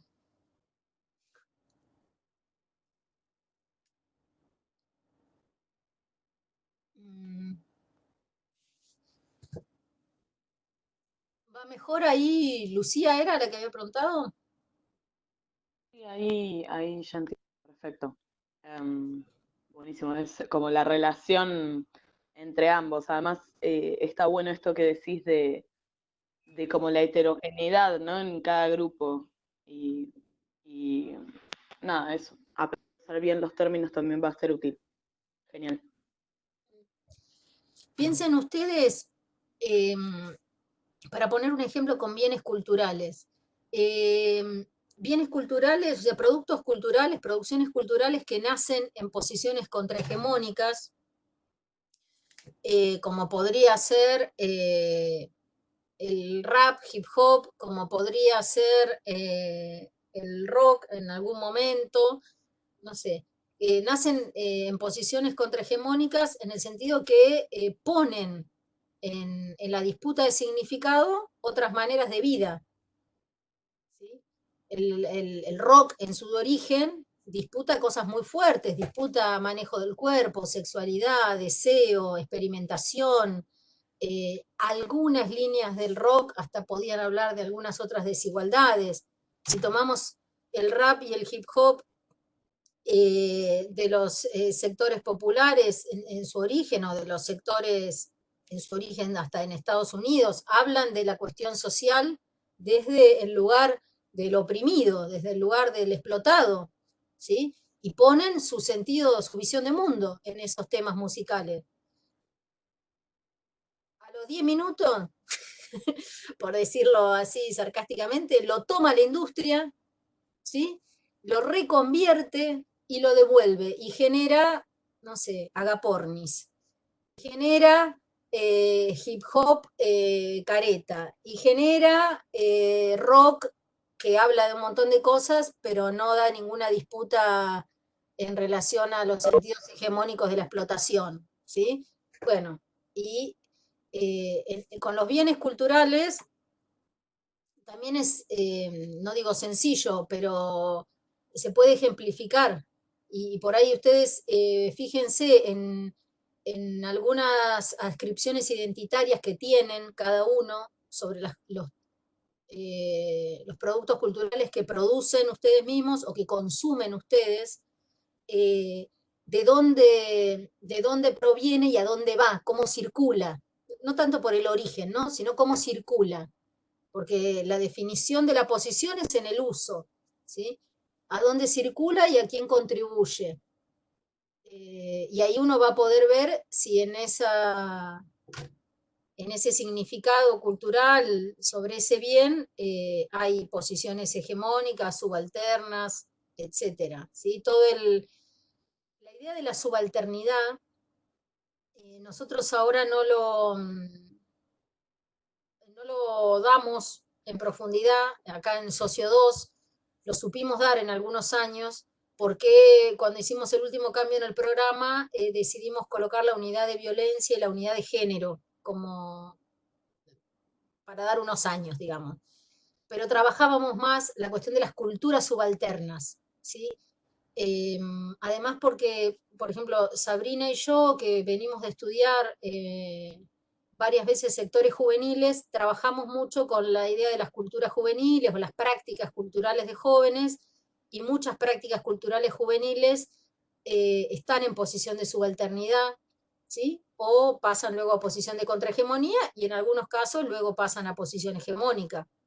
Depende si uno sigue un producto, para decirlo así, y sus productores a lo largo del tiempo, puede ir viendo cómo eso sucede. Ayer vi un capitulito de Samba, ¿sí? Samba, Paca Paca, donde Samba visita a Manuel Belgrano. Y lo que hay es que aparece, no me acuerdo el nombre del rapero, es uno de los conocidos de acá nuestros, de Argentina, haciendo un rap sobre Manuel Belgrano. Eso es un avance de una posición que hasta hace poco tiempo era contrahegemónica a una posición de hegemonía, porque ese proyecto ideológico y esa manera de los bienes culturales, ¿sí?, ocupa ahora la posición del Estado, y entonces tienen la posibilidad de hacer de los contenidos educativos esa versión de la historia, ¿sí?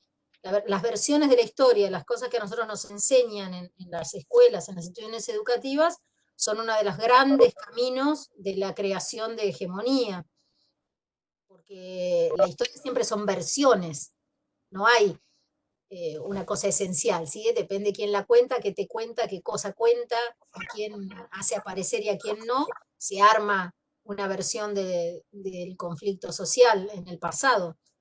Y entonces me llamó la atención porque me parece que lograron ahí llevar a una práctica que estaba bastante subalternizada para algunos a otro ámbito, que es el ámbito más institucionalizado del sistema educativo. Pero bueno, ejemplos.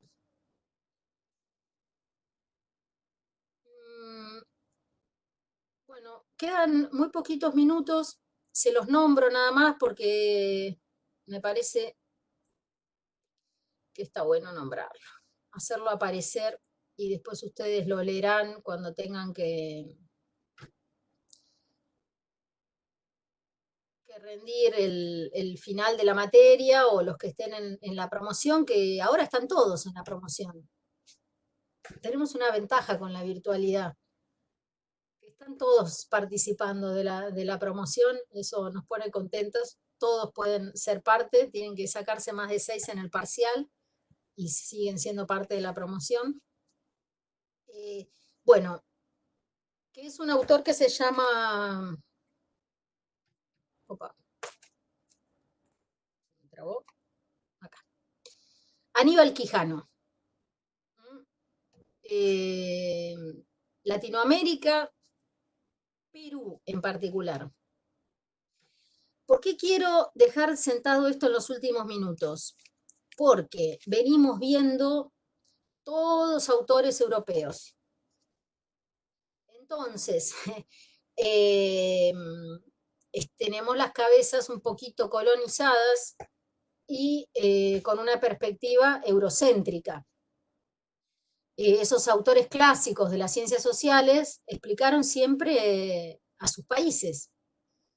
Pensaron en otros, por supuesto, y escribieron algunas cosas sobre otros territorios, pero lo piensan, su problema principal era ese orden social burgués de Europa y elementos que tenían que ver, por supuesto, con los procesos coloniales, el imperialismo, la dominación, etcétera, pero no se pensaron desde América Latina.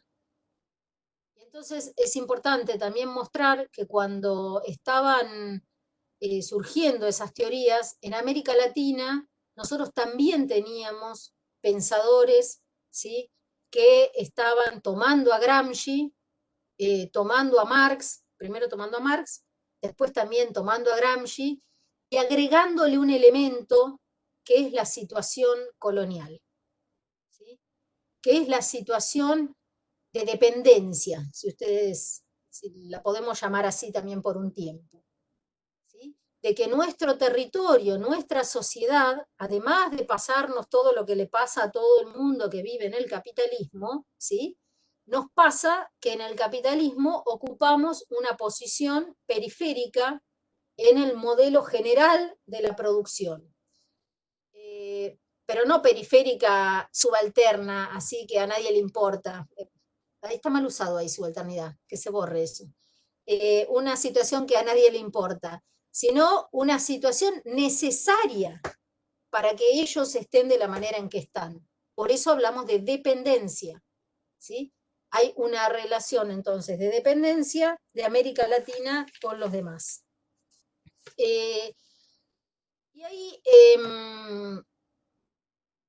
tenemos, acá están mencionados varias producciones, los primeros que traen Gramsci a Argentina vienen del Partido Comunista, ¿sí?, y tienen producciones intelectuales muy interesantes, sumamente valiosas, porque son las primeras líneas del análisis marxista de la cultura en nuestro país. Es como la prehistoria de la antropología, para decirlo así. Por supuesto no se llaman antropólogos, casi no se enseñan en antropología, ¿sí?, que son Aníbal Ponce y Héctor Agosti, ¿sí?, que también por su pertenencia al Partido Comunista y por los procesos políticos que se dan en Argentina en relación al peronismo, la línea marxista, hay una línea marxista dentro del peronismo, pero en la academia no tuvo continuidad, y después por todas las dictaduras, por supuesto, que tuvimos. Rodolfo Stavenhagen y Pablo González Casanova, que están acá nombrados, sí, son dos intelectuales que también producen desde la antropología para explicar la dependencia, y me interesa llegar en el último minuto a Aníbal Quijano, que falleció hace muy poquito, y que para comprender su lugar situado, su Perú, crea la noción de colonialidad del poder, ¿sí?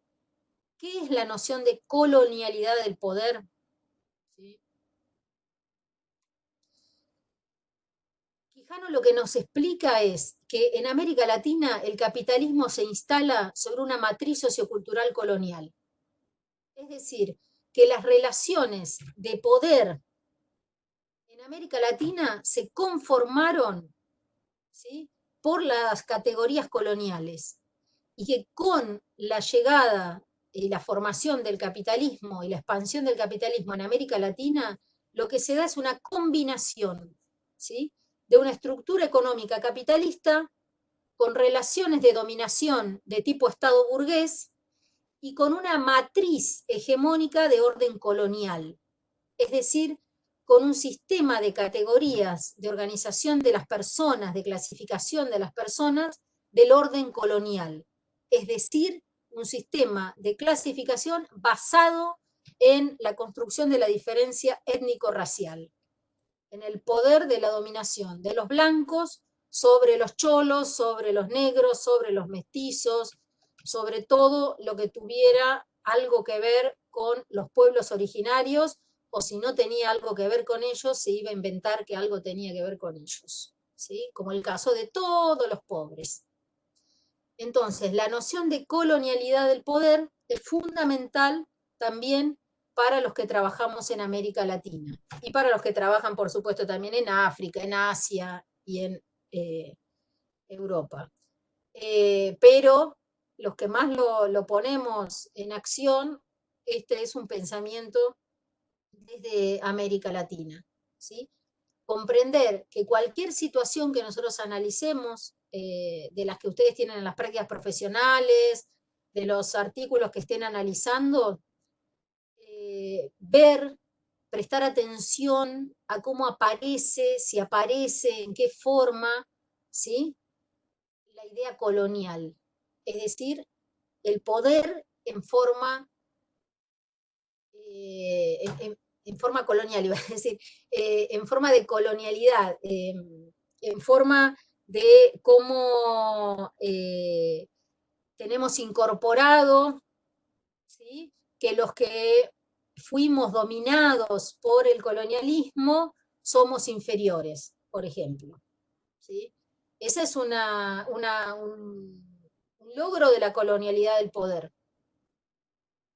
Que todo el desprecio que hay sobre los pueblos originarios, todo el desprecio que hay sobre determinado tono de piel, todo eso es claramente efecto de colonialidad del poder. ¿Sí? Y muchas cosas más que no tengo ya más tiempo, así que se los dejo. Se los dejo a su criterio.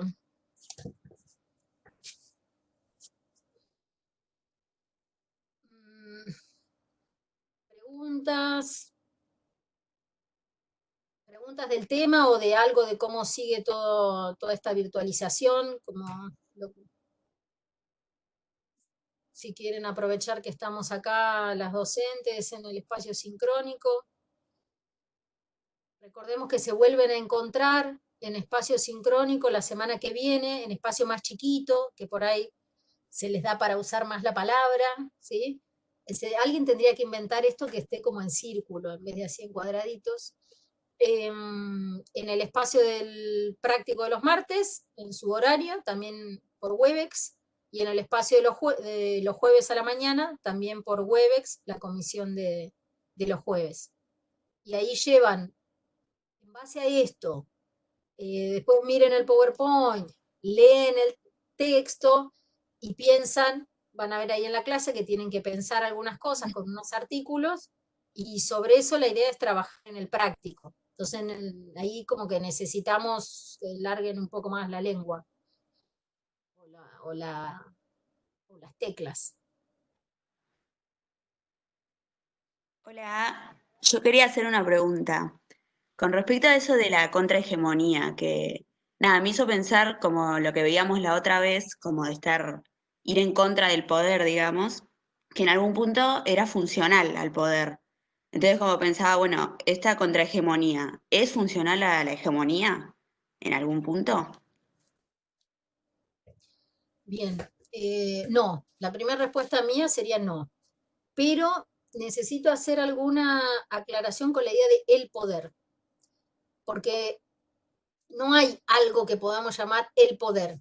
Eso lo vimos con Foucault, ¿sí? No hay un lugar o algo que es el poder y los demás no tendrían poder y van a ir a agarrar un cacho de ese poder, para decirlo así, ¿sí? A la toma del poder. Lo que hay es una relación de fuerzas. Todas las personas tienen agencia, todas las personas tienen capacidad de acción, capacidad de poder, ¿sí? Si se colectivizan, si se arma sujeto colectivo, pueden hacer un proceso de contrahegemonía. La disputa de poder contrahegemónica, no, disputa directamente la hegemonía. No es funcional. Está bien, gracias. Sí puede ser funcional disputas de otro tipo. Por ejemplo, puede haber disputas de explotados que sean funcionales a la hegemonía. Puede haber disputas de dominados que sean funcionales a tal hegemonía, ¿sí? Pero no adentro, si es hegemonía, no es contrahegemonía. Eso es opuesto, ¿sí? Eso.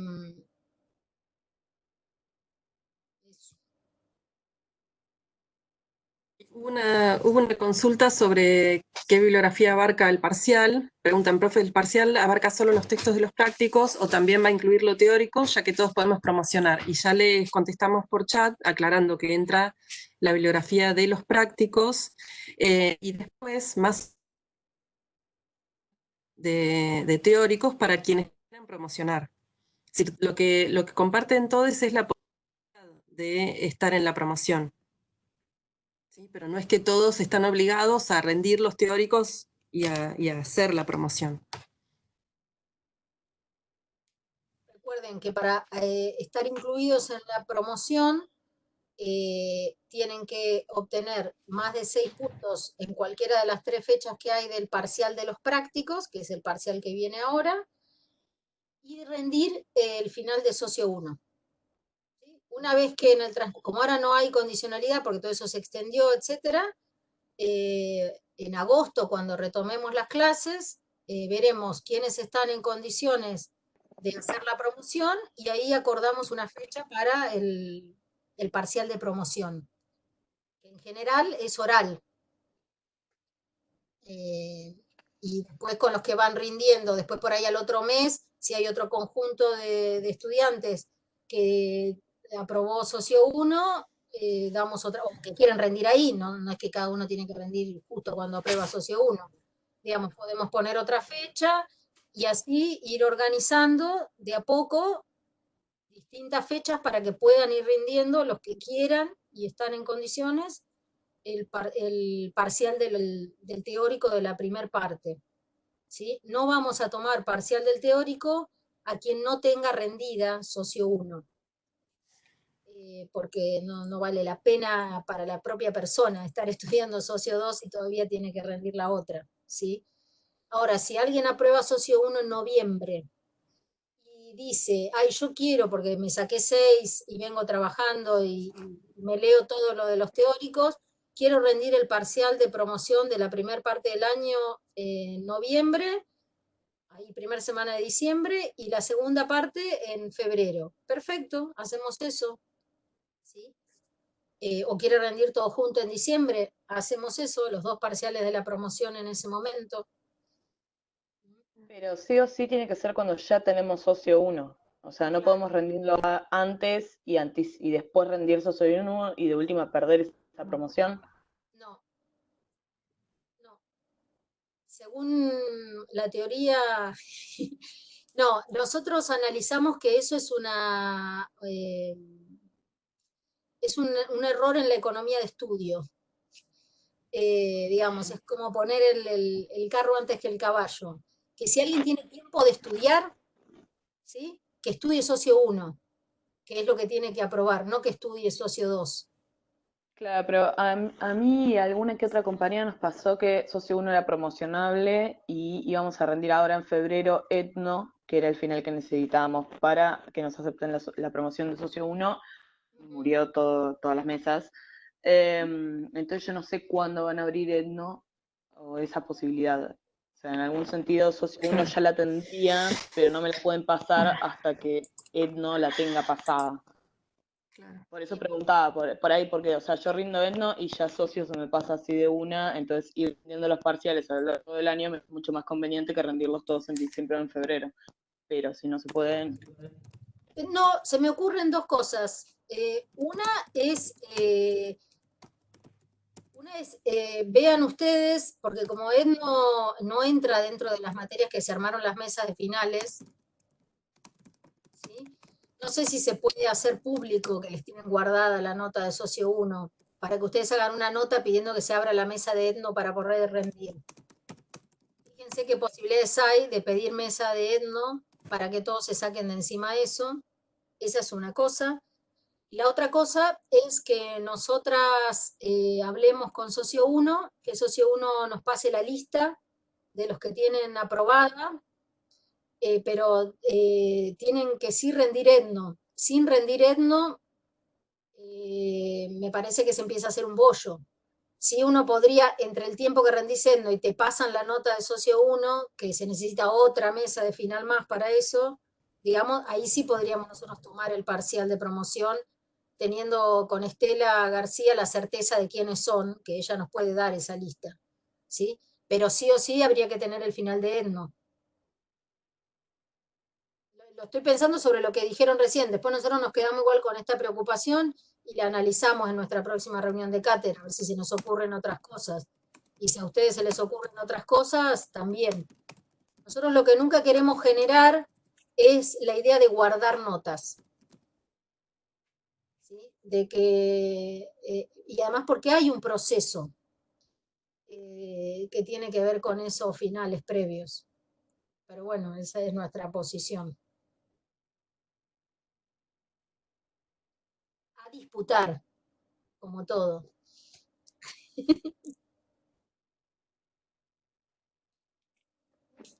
Yo por ahí quería hacerles un aviso práctico, ya que están varios conectados.